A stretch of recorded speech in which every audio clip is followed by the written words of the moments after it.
Praise the Lord. I'm Amrita Joseph Sikvera. I'm so happy to be with you. And now we are going to meditate. Psalm chapter 92, verse 12.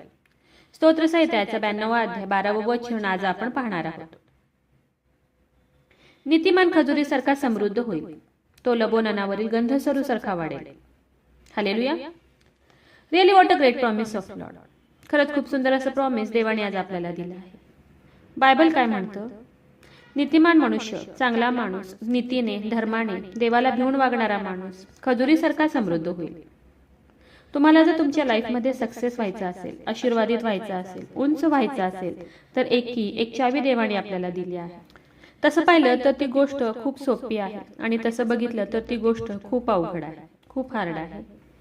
ती चावी use करणं खूप easy आहे, पण तसं बघितलं तर ती खूप हार्ड आहे.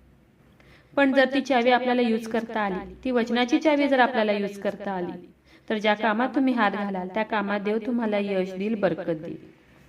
स्तोत्र संहितेचा पहिला अध्याय 1 ते 3 वचनात आपण पाहतो की जो पुरुष दुर्जनाच्या मसलतीने चालत नाही, पापी जणांच्या मार्गात उभा राहत नाही आणि निंदकाच्या बैठकीत बसत नाही, तर परमेश्वराच्या नियमशास्त्रात रमतो, त्याच्या नियमशास्त्राचे अहोरात्र मनन करतो, तो धन्य.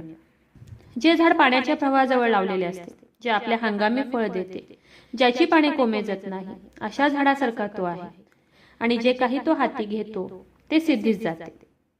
हालेलुया. खूप केअरफुली, खूप लक्ष देऊन तुम्ही देवाचं हे वचन रिसीव्ह करा.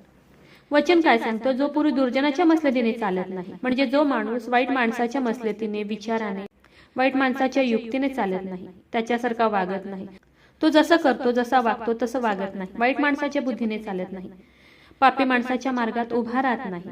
एखादा मनुष्य वाईट आहे, पापी आहे, तो वाईट काम करत आहे, तो चुकीचा वागत आहे, तो रॉंग वेला आहे. जेव्हा देवाच्या लेकरांना ही गोष्ट कळते तेव्हा तो त्या मार्गात उभा राहत नाही, तर तो त्या माणसापासून दूर होतो, त्या मार्गापासून लांब होतो आणि निंदकाच्या बैठकीत बसत नाही. जे लोक बसून एखाद्याबद्दल विषय काढतात, बसून एखाद्याची निंदा करतात, चेष्टा करतात, थट्टा करतात, तो तसं केला, तिने तसं केलं, तो असाच करतो, ती तशीच करते, असं बसून सतत जे लोक निंदा करतात, एखाद्याबद्दल विषय काढून बसतात, अशा लोकांच्या बैठकीत तो बसत नाही, तर परमेश्वराच्या नियमशास्त्रात रमतो, त्याच्या नियमशास्त्राचे अहोरात्र मनन करतो. कशात रमतो? तर तो देवाच्या नियमशास्त्रात रमतो, देवाच्या वचनात रमतो, त्याच्या नियमशास्त्राचे अहोरात्र मनन करतो, म्हणजे दिवस रात्र देवाचं वचन मनन करतो, सतत देवाचं वचन मुखाने बोलतो, देवाच्या वचनावर विश्वास ठेवतो, देवाच्या वचनावर प्रेम करतो, सतत देवाचं वचन मुखाने बोलतो, दिवस रात्र देवाचं वचन मनन करतो, उठता बसता दिवस रात्र फक्त तो देवाच्या वचनात रमतो.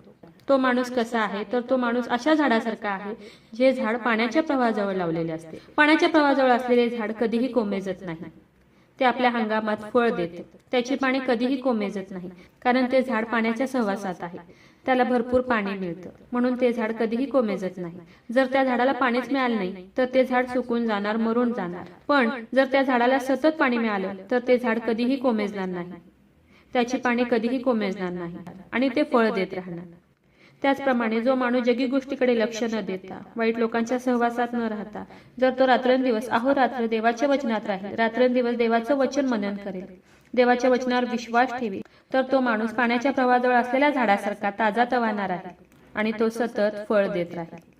आणि खूप महत्वाची गोष्ट म्हणजे वचन सांगते की जो माणूस देवाच्या सहवासात राहतो, रात्रंदिवस देवाच्या वचनात राहतो, देवाचे वचन रात्रंदिवस मनन करतो, तो माणूस जे काही हाती घेतो, जे काही काम तो हाती घेतो तो सिद्धीत जाते. म्हणजे तो माणूस ज्या काही कामात हात घालेल, जे काही काम तो हाती घेईल, जो काही तो बिझनेस करेल, जे काही काम तो करेल, जे काही प्लॅन तो करेल, ते काय होईल? ते पूर्ण होईल, फुलफिल होईल, ते काम सिद्धीत जाईल.